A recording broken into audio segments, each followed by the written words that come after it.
السلام علیکم۔ صراط مستقیم چینل میں آپ سب کو میں خوش آمدید کہتا ہوں۔ آج 28 جنوری 2020 ہے۔ آج کی خبروں کا آغاز میں اس حدیث پاک سے کرنے جا رہا ہوں۔ نبی کریم صلی اللہ علیہ وسلم نے ارشاد فرمایا، جو شخص اپنی زبان اور شرمگاہ کی حفاظت کی ضمانت دے، میں اسے قیامت کے روز جنت کی ضمانت دیتا ہوں۔ اب ہم نظر ڈالتے ہیں دوستو آج کی کچھ اہم ترین خبروں پر۔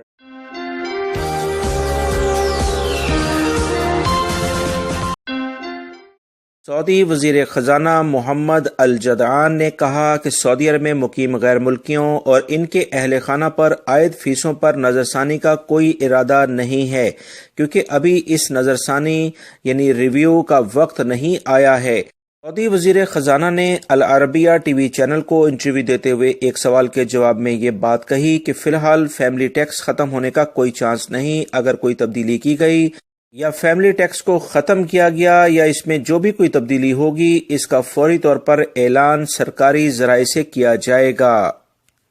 وزیر خزانہ کے اس اعلان کے بعد یہ بات اب واضح ہو رہی ہے کہ سعودی حکومت فی الوقت اس بارے میں کیا سوچ رہی ہے، مگر پچھلے دنوں جو وزارتوں نے مختلف جو تجاویز خادمین حرمین شریفین کو بھیجی ہیں، اس کا بڑی شدت کے ساتھ انتظار کیا جا رہا ہے، کیونکہ خادمین حرمین شریفین کی جانب سے اس کا ابھی تک باقاعدہ کوئی یس یا نو میں جواب نہیں آیا ہے۔ لہٰذا اس بارے میں امید بالکل ہے کہ انشاءاللہ اچھی کوئی خبر آئے گی، مگر اس کے لیے یہ کتنے دن لگیں گے اس بارے میں ابھی قطعی طور پر کچھ نہیں کہا جا سکتا ہے۔ جدہ کے علاقے سے خبر آئی ہے کہ آبادی میں قائم ورکشاپس پر میونسپلٹی اور چھاپہ مار ٹیموں نے کارروائی کرتے ہوئے 47 غیر قانونی غیر ملکی افراد کو گرفتار کیا ہے۔ تفصیلات کے مطابق جدہ کے البرکہ الغرنامہ محلے میں بلدیہ نے چھاپہ مار کارروائی کی ہے اور 140 ورکشاپ کو سیل کیا ہے اور 47 غیر قانونی غیر ملکی افراد کو گرفتار کیا ہے، جن کا تعلق مختلف ممالک سے ہے۔ اس چھاپہ مار مہم کے دوران ورکشاپ میں موجود مشینیں اور اوزار بھی ضبط کیے گئے ہیں۔ جدہ میونسپلٹی نے تمام محلوں میں موجود ورکشاپس کو بند کرانے کا فیصلہ کیا ہے۔ بلدیہ کے ترجمان کا کہنا ہے کہ ایسی ورکشاپس جو گلی محلوں میں کھولی گئی ہیں وہ شہریوں اور غیر ملکیوں دونوں کے لیے تکلیف کا باعث ہیں اور بے سکونی پیدا کرتی ہیں۔ لہٰذا اگر کسی کی ذاتی زندگی یا اسے سکون کا سانس نہ لینے دیا جائے تو ایسے افراد جو اس طرح کی حرکات کریں گے، ان کے خلاف بھرپور کارروائی ہوگی۔ تمام ورکشاپس مالکان جو اپنی ورکشاپس شہر سے باہر منتقل کرنے کا حکم نہیں مانیں گے، ان کے خلاف بھاری جرمانے اور سزا بھی ہو سکتی ہے۔ قصیم ریجن سے خبر آئی ہے کہ بھیڑیں چوری کرنے کے الزام میں 13 پاکستانیوں پر مشتمل ایک گروہ کو گرفتار کیا گیا ہے۔ تفصیلات کے مطابق یہ گروہ قصیم ریجن میں بھیڑیں چوری کرتا تھا اور ابتدائی تفتیش میں انہوں نے 400 بھیڑیں چوری کرنے کا اعتراف بھی کر لیا ہے۔ ان 13 افراد کی عمریں 30 سے 40 سال کے درمیان ہیں۔ اس طرح سے 13 کے قریب پاکستانیوں کو گرفتار کیا گیا ہے جن پر یہ الزام لگا ہے۔ سعودی گیس کمپنی کی جانب سے اعلامیہ جاری کیا گیا ہے کہ مملکت میں بڑے LPG گیس سلنڈروں پر پابندی لگانے کا فیصلہ کر لیا گیا ہے۔ بڑے سلنڈروں پر پابندی 24 مئی 2020 سے شروع کی جائے گی۔ کمپنی کا مزید کہنا ہے کہ وہ تمام لوگ جو LPG کے بڑے سائز کے سلنڈر وہ 24 مئی سے پہلے اپنے سلنڈر تبدیل کرا لیں، انہیں بغیر کسی اضافی چارجز کے بڑے سلنڈروں کے بدلے 2 چھوٹے سلنڈر فراہم کیے جائیں گے۔ یاد رہے بڑے سلنڈر کا سائز 22 kg کے قریب بنتا ہے، جبکہ چھوٹے سلنڈر 11 kg کے ہوتے ہیں۔ لہٰذا اس بارے میں سعودی گیس کمپنی نے اعلامیہ جاری کر دیا گیا ہے۔ یہ تمام جو فیصلے کیے گئے ہیں حفاظتی اقدامات کے تحت کیے جا رہے ہیں۔ محکمہ موسمیات نے مملکت میں سردی کی شدت کے بارے میں بتایا ہے کہ گزشتہ رات ہائل ریجن کا ٹیمپریچر -2 ڈگری تھا، جبکہ لندن اور پیرس کے ٹیمپریچر کے برابر ریکارڈ کیا گیا ہے۔ دوستو وہی بات میں دوبارہ ریپیٹ کرتا ہوں، آج سے 6 مہینے پہلے ایک ماہرین فلکیات نے بتایا تھا کہ سعودی عرب کا ٹیمپریچر اگلے 25 سالوں میں یورپ کے ٹیمپریچر سے مطابقت رکھ لے گا، یعنی ویسا ہو جائے گا اور یورپ کا موسم گرم ہو جائے گا۔ بہت سارے میرے جاننے والے یورپ میں رہتے ہیں، وہ باقاعدہ اس بات کی تصدیق کر رہے ہیں کہ وہاں درجہ حرارت میں کافی اضافہ ہو رہا ہے، جس کی وجہ سے وہاں پر روزمرہ کی جو زندگی ہے اس میں مشکلات پیش آنے لگی ہیں۔ دوستو، جیسا آپ سب جانتے ہیں، دنیا بھر سے لاکھوں افراد سعودی عرب میں حج اور عمرے کے لیے زیارت، تجارت اور سیر و سیاحت کے لیے آتے ہیں۔ یہاں آنے والے لوگ تاجروں اور صنعت کاروں سے لین دین بھی کرتے ہیں۔ بیرون ممالک سے آنے والوں کو سعودی عرب میں اکاؤنٹ نہیں ہوتے، اس لیے ایسے افراد کو سادات کی سہولت فراہم کی جا رہی ہے تاکہ وہ فیسوں کی ادائیگی کر سکیں۔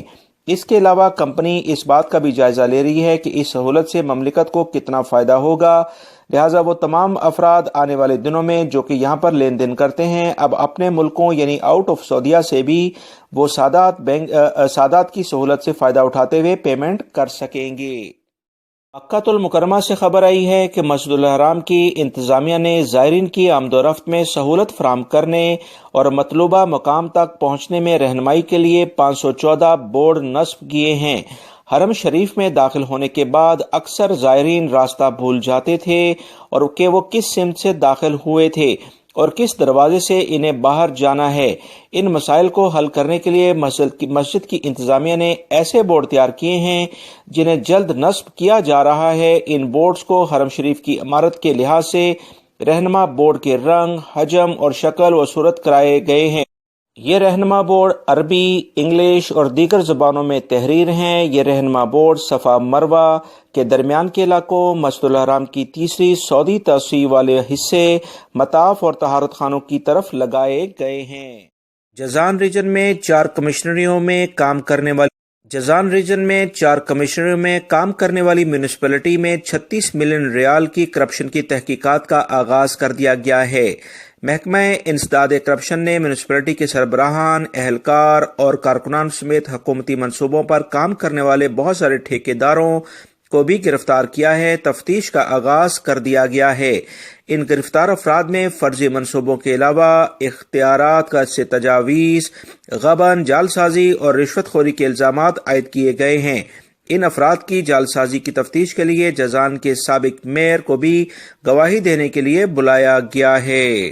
یاد رہے، سعودی حکومت کی جانب سے ایسے افراد کے خلاف سخت کارروائیاں شروع کر دی گئی ہیں جس میں چاہے سعودی شہری ہوں یا غیر ملکی جو کہ غیر قانونی طور پر اپنے اختیارات کا ناجائز فائدہ اٹھاتے ہوئے پیسہ بناتے ہیں اور حرام مال کماتے ہیں، ایسے تمام افراد کے خلاف سعودی قوانین بڑے سخت ہیں اور ان افراد کو اب سخت سزا اور جرمانہ ہوگا۔ سعودی وزارت صنعت و تجارت کے قوانین کے مطابق سعودی عرب میں بوگس چیک دینے والوں کے خلاف سخت کارروائیاں شروع کر دی گئی ہیں۔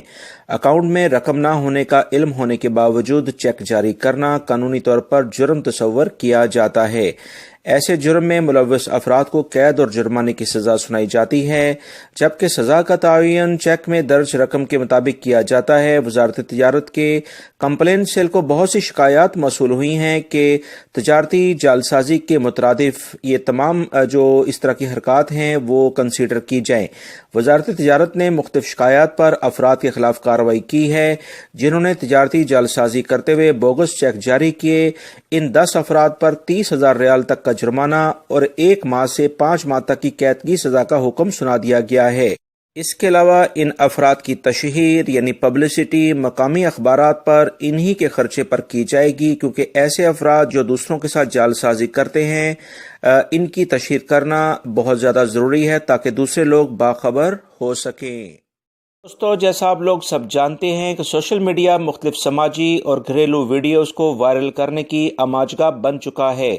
گزشتہ دنوں سوشل میڈیا پر ایک خبر وائرل ہوئی جس میں دیکھا گیا کہ ایک خاتون نے اپنی طلاق کا بھرپور جشن منایا اور اس جشن کی ویڈیو بنا کر اسے سوشل میڈیا پر شیئر کر دی۔ یہ خاتون جس کا نام امیرہ ناصر ہے، اس نے طلاق کا جشن اپنی شادی کا جوڑا پہن کر منایا۔ اس خاتون نے یہ پیغام بھی دیا کہ زندگی کسی ایک انسان تک محدود نہیں ہوتی۔ اس عورت نے مزید کہا کہ طلاق دینے والے کو مردہ سمجھ لو اور اس کا غم نہ مناؤ۔ یاد رکھیں، دین اسلام میں طلاق ایک ایسا جائز عمل ہے جس پر اللہ رب العزت سخت ناراض ہوتے ہیں۔ سعودی ماہرین موسمیات کا کہنا ہے کہ اس ہفتے اور آئندہ آنے والے ہفتے تک موسم سرد رہے گا۔ پھر اس کے بعد فلکیاتی حساب سے موسم سرما ختم ہو جائے گا، مگر سردی برقرار رہے گی۔ پیر کو مکہ المکرمہ، جدہ، طائف، بحیرہ، الکامل، تربہ اور حلیس کے علاوہ دیگر بہت سارے شہروں کا ٹیمپریچر کم اور موسم گرد آلود رہے گا، لہٰذا ان علاقوں میں رہنے والے تمام افراد احتیاطی تدابیر اختیار کریں۔ مزید محکمہ موسمیات نے کہا ہے کہ ڈرائیونگ کرنے والے افراد لازمی طور پر موسم کی صورتحال دیکھتے ہوئے لانگ ڈرائیو پر جائیں، ورنہ انہیں مشکلات درپیش ہو سکتی ہیں۔